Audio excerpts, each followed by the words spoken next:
그 엄청난 그 악기에 다 스며들어 있기 때문에 그 악기가 세계에서 가장 비싼 바이올린 명기로 12위에 올라 있는 것을 본 적이 있습니다. 바이올린에 대해 궁금한 내용 있으시면 언제든지 댓글로 남겨주세요. 그리고 이런 질문이 들어왔습니다. 60대 중반에 바이올린을 시작해서 16개월을 배웠고 스즈키 5권을 시작하셨대요. 오, 진짜 대단합니다. 처음에 남들이 얼마나 계속할지도 모르는데 비싼 악기 사지 말라 해서 아주 저렴한 중고 바이올린을 사서 시작했어요. 초반에 비싼 악기 사고 싶어서 여러 번 고민했는데 꾹 참고 안 바꿨어요. 이제 바꿔야겠다고 마음먹었는데 이후에 또 바꿀 것 같지는 않아요. 바이올린은 계속 하겠지만 나이가 나이인지라 얼마 정도를 예상하고 바꾸는 게 좋을까요? 이렇게 말씀을 주셨습니다. 사실 이거 말고도 바이올린 고르는 거 이런 거에 대한 질문을 굉장히 많이들 주세요. 근데 저는 바이올린이라는 것은 몇 안 남아있는 바코드가 붙지 않은 제품이라고 생각합니다.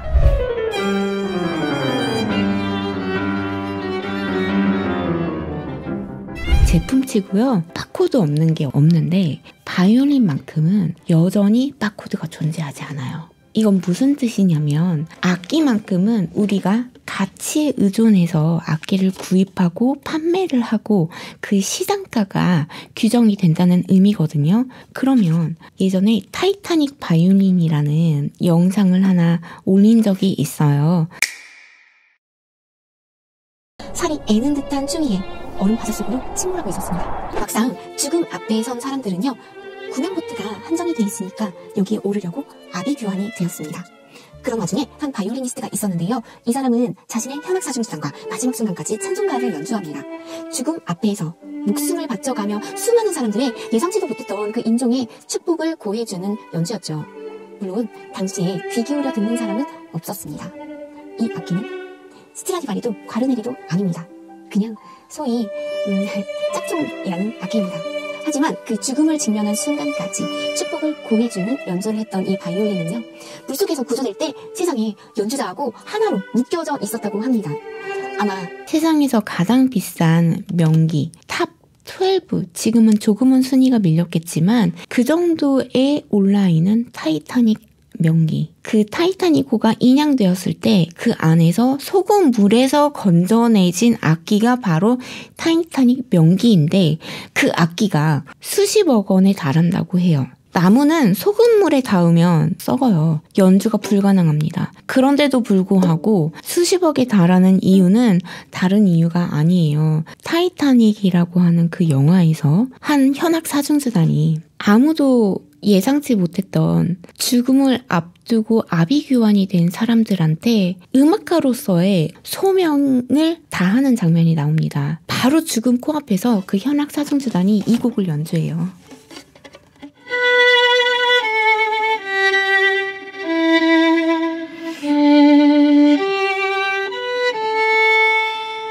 이 노래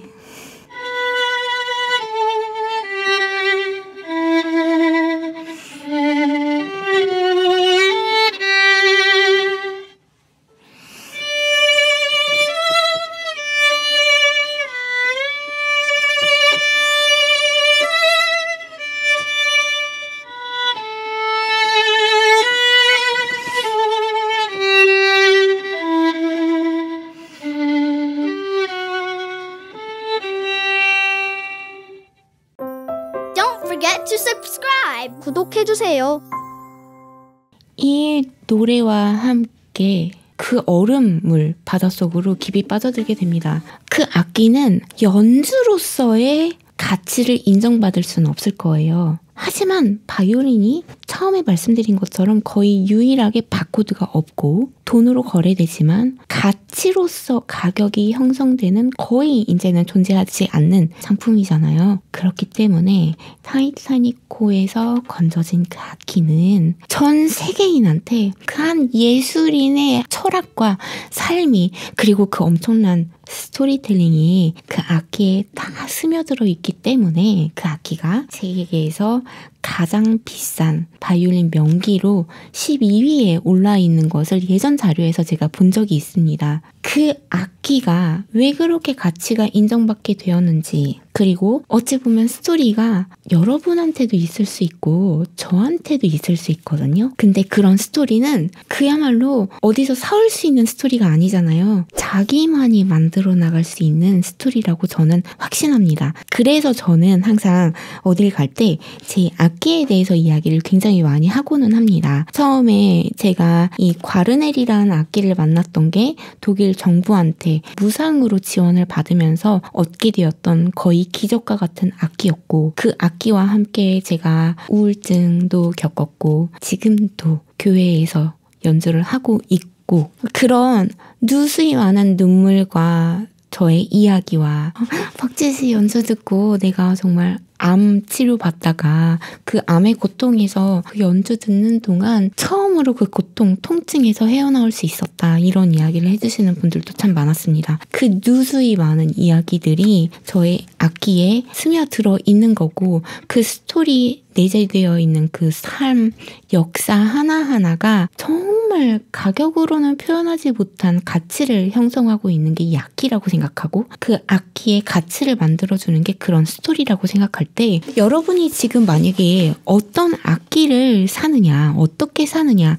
이거에 고민을 하고 치중하기보다는 한 번쯤은 이 악기를 갖고 어떤 이야기를 만들어 나갈 것이냐 한번 생각의 전환을 시켜서, 여러분이 가진 그 악기가 언젠가 여러분이 연주했다라는 그 이유만으로 여러분이 그 악기를 가지고 어떤 뜻깊은 일을 하고 어떤 반짝거리는 비전을 창조해내고 실현을 시켜냈는지, 그 이유 하나만으로 그 악기가 나중에는 누군가에게 굉장한 가치를 인정받을 수 있는 또 다른 타이타닉9의 바이올린이 되었으면 정말 좋겠습니다.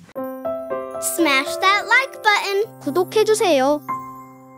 한번 이번 기회에 바이올린을 어떻게 하면 잘 고를 수 있냐, 이거는 정말 냉정하게 평가하고 발품을 팔아서 사기 안 당하고 좋은 바이올린을 사는 건 좋은 거지만, 지금 60대 중반에 악기를 시작하게 된 계기도 있으실 거고, 삶의 어떤 악기를 통해서, 음악을 통해서 녹여내고 싶은 스토리도 굉장히 많을 거라 생각합니다. 지금 라이브를 함께 하신 여러분들도 그렇고요. 그러니까 그런 관점에서 여러분의 어떤 일을 통해서 악기를 어떻게 다루느냐에 따라서 여러분의 악기의 가치가 정해진다. 한번 그런 관점에서 악기 고르는 거 말고 여러분의 악기의 가치를 창조해 내가는 거, 지금부터 한번 같이 생각해 보았으면 정말 좋겠습니다.